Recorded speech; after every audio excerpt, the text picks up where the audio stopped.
Quelle est la place d'Antoine Griezmann dans la grande histoire de l'équipe de France? Où est-ce qu'on classe Antoine Griezmann? Devant, derrière Mbappé, Thierry Henry, Kopa, Fontaine, Zidane, etc.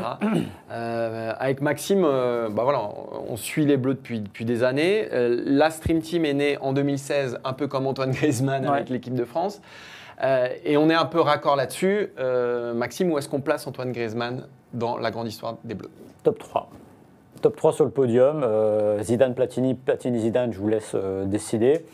Mais en tout cas, moi, il paraît assez clair que Antoine Griezmann est le troisième joueur le plus important de l'histoire des Bleus, tout simplement. Parce que 137 sélections, parce que 44 buts, mais l'essentiel est aussi ailleurs. C'est-à-dire que c'est une décennie d'équipe de France, une décennie lors de laquelle les Bleus ont fait quart de finale de Coupe du Monde, finale de l'Euro avec un meilleur buteur à 6 buts, Antoine Griezmann, et qui joue un rôle prépondérant. 2018, champion du monde avec Antoine Griezmann qui joue encore un rôle prépondérant. Et 2022 avec cette Coupe du Monde dont je viens parler. Donc je veux dire, la décennie de Griezmann, c'est quand même une décennie de très très haut niveau pour l'équipe de France.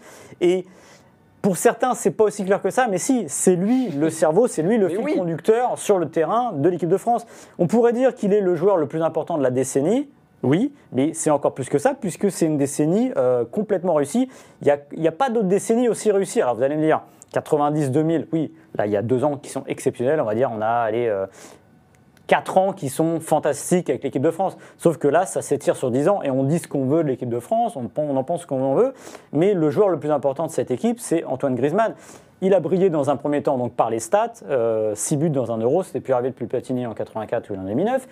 Et puis derrière, le match clé, l'Irlande, c'est lui qui retourne tout. L'histoire est différente s'il n'est pas là. La demi-finale de Marseille, c'est lui aussi. Face à la meilleure équipe du monde. Face à la meilleure équipe du monde, il est là. Et puis, encore une fois, c'est marrant, je trouve toujours étonnant qu'il y ait des débats sur 2018 à dire qu'il y a des joueurs plus importants que lui dans l'équipe. Il y a des joueurs peut-être tout aussi importants ou pas loin, mais c'est une équipe, Antoine Griezmann, cette équipe de 2018. Et sans Antoine Griezmann, je suis à peu près sûr que l'équipe de France ne gagne pas la Coupe du Monde. Pour moi, c'est une génération Griezmann. La génération Deschamps, c'est la génération Griezmann. Alors, sauf s'il tire encore 4 ans, 6 ans. Mais pour moi, je suis comme toi, s'il y a une tête qui dépasse, c'est lui. Moi, ce qui est important aussi à dire, c'est que c'est lui qui a réconcilié le public français avec son équipe de France. C'est-à-dire qu'en 2014-2016, on va dire, Didier Deschamps, sur le banc, œuvre beaucoup, effectivement, mais il faut une incarnation aussi sur le terrain, et pour moi, c'est Antoine Griezmann, par son Euro 2016, par la joie aussi, par cette espèce de fraîcheur, de candeur même, ces célébrations, etc. La France s'est mise à aimer de nouveau ces Bleus, parce qu'aujourd'hui, ça semble acquis. C'est-à-dire qu'on a oublié tout ça. On a oublié la défiance, le climat de défiance de 2010, évidemment, mais ça a duré dans le temps. Ça a duré jusqu'à 2014. Et après, Griezmann est arrivé et il a enchanté la France. C'était vraiment le petit fiancé de la France, le petit amoureux de la France à l'Euro 2016. Et pour moi, ça, c'est un point hyper important parce que c'est un moment de bascule dans l'histoire des Bleus. Et là, je ne parle pas de résultats, de statistiques, de victoires, de défaites. C'est aussi l'image et les sentiments, voilà ce qu'on en fait de cette équipe de France. Après, effectivement, tu l'as bien dit, je ne vais pas le répéter, mais Euro 2016, un tournoi pareil par un joueur de l'équipe de France. Il n'y a pas des 8e de finale parce qu'il n'est pas bon sur le premier tour. Exactement. Après, Coupe du Monde, des quarts jusqu'en finale, il est décisif. Tout le temps. Il est tout le temps décisif.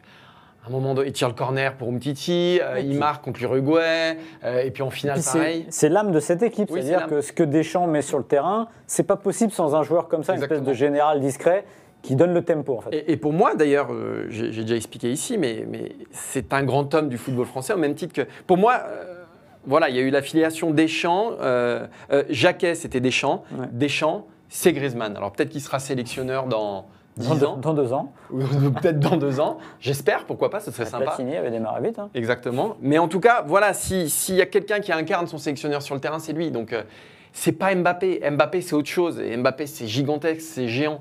Et peut-être qu'un jour, il dépassera Griezmann dans ce palmarès-là. Mais aujourd'hui, pour moi, en termes d'incarnation, de rôle, de poids dans l'équipe de France, moi aussi, je le place derrière Zidane, derrière Platini. C'est lui. Parce que chacun incarne une génération.